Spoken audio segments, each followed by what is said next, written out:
Arrays are probably one of the most common things that you are using in JavaScript. And array methods are built-in JavaScript functions that we can use to manipulate the arrays and to control that data inside of our arrays. And in this video, we're going to cover 8 essential array methods that you gotta use on your projects with our Orcish cool code examples. This is the array that we are going to use for all 8 array methods. So what we have here is a mock like from some real project. So we have ID, name, race, class, and gold, and we are going to use array methods to get different things from our array. We are starting with the most used array method of them all, and that's the map array method. So here, if we need an array with all party member names, like this, we can just map through our party member array through each member and just return member name. And now, when we console log it, all party members, we are getting all the names from our original party members array. And the cool thing here is that we still have our party members array available. So if I console log party members here, you can see that we still have our original array available. So what map array method basically does is it's creating a totally new array based on the parameters that we want to pass from our party members array. Here we could potentially send something else, so it doesn't need to be only names. We can return a whole new object with name, for example, again. So that should be member name and with race. And in this case, we are going to have available only name and race from our party members original array. How cool is that? Next array method that we are going to cover is filter array method. That one is great for filtering out things that you need from your array. So the example here would be to get all the rich members from our party members array. So we are going to use filter for that one, and we are going to go again through each member and see if any member has its gold more than 100. So let's see how many of them we have. So we are going to console log that one again, and we have here only orcs, Golmar and Zogar. They're the only party members with more than 100 gold. And filter array method is also creating totally new array. So again, here if we console log our party members, we are still getting untouched party members array like it was originally. Important thing to mention about filter method is that it's always returning an array. So here, if we say that it's more than 250 gold, where we have only one character here, it's going to return an array with only one object. And that is the important thing to remember, because on interviews, they're often going to ask you the difference between the filter and find array method.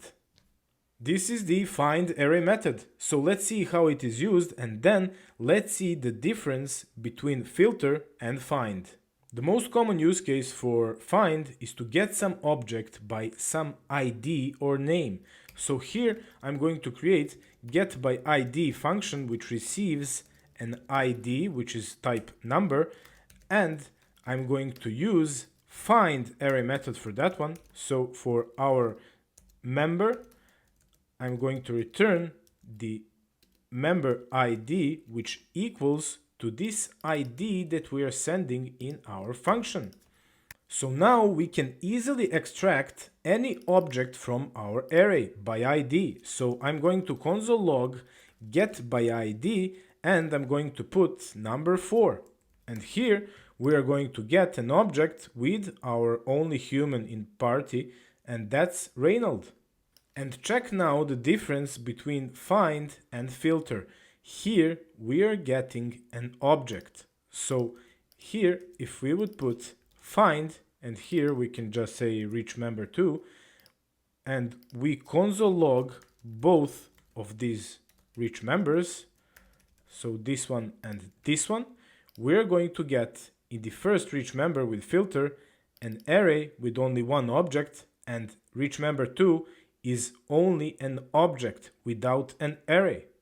So that interview question, the difference between the filter and find is that filter returns an array full of objects that are matching the data that we're giving there for conditions, and the find is returning only one object, and that's always the first match from our array with our given conditions again. Next array method is Foreach, and that one is a little bit different than other array methods because it's not returning any value. So here I'm going to go and directly put a Foreach on my party members array. And what we can do, for the example, we can just console log through our members directly from Foreach. And here we're getting the results for each object in our array. So for what could you use Foreach in the real world? For example, here you could call a function and do something like send email and then member.email. And if you have some small array of 3 or 4 members, it's totally okay to put it inside a for each loop and do some function from those users or whatever you have inside your array. But please avoid things like this, to have here, for example, names and then to create an empty array, and here to do some names.push and then member.name. Because if you put this video a little bit back, you are going to see the map array method that can be used to do this in a much better way. The reduce array method. This one usually is hard for people to understand, but it's actually quite easy because it's just simply doing an iteration from left to right, and it's using an accumulator to accumulate our values. So here, if we want, for example, to have sum of all gold, then we are going to use reduce array method on our party members. But now our first parameter here is going to be our accumulator. So here we can call it current, and then we are putting our actual member that we are iterating through. And now we just need to put here our starting value for our accumulator. So we are going to put 0 because we are going to count everything from 0. And here we are just going to return current plus member.gold. And now when we console log through this one, we have 575, which is the total sum of all the gold here in our array. To make it a little bit more clear, I'm going to console log through each current value that we have here and through each member gold. And now, as you can see, in the beginning, we have 0, which is our first initial accumulator value, and then we have plus 34, which in our case here equals 34. Then that's our new accumulator value, and then we have plus 240, which is here 274. Plus 1 is 275, and plus 300 is our final number, 575. Reduce array method is extremely valuable if you are doing some kind of calculations or you need something like this. Array method sum is returning us a Boolean value based on our given condition parameters. And with sum, we can check if any of our party members is a wizard. So we're going to create a has wizards constant, and we are going to use sum array method to check like this if member class equals wizard. And now if we console log our has wizards, we see that it's true. We have our wizard, and that's this one Zogar. So if we delete that one, we're going to get false. There are no wizards in this party.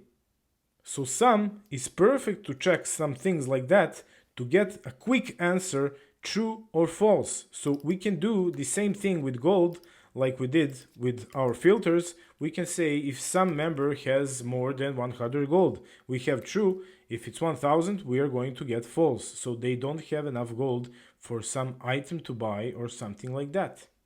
Next array method is called every, and it's really great for checking if all the objects in our array are matching our given conditions. This one is also returning a boolean value like sum, and we can check if all members are orcs.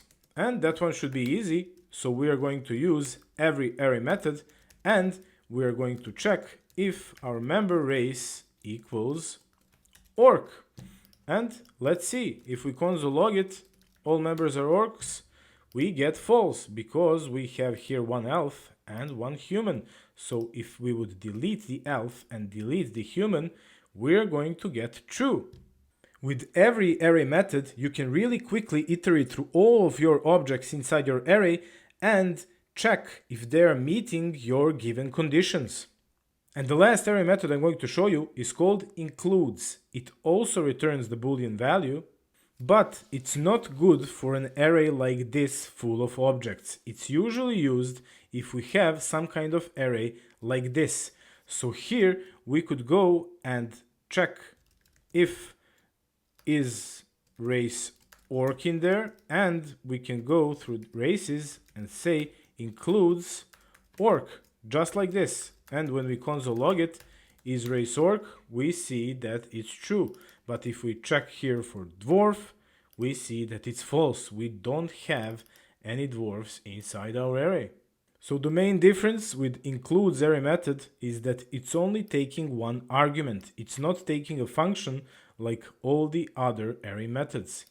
So if you have some kind of simple array like this of only strings or only numbers, then includes array method is the right thing for you.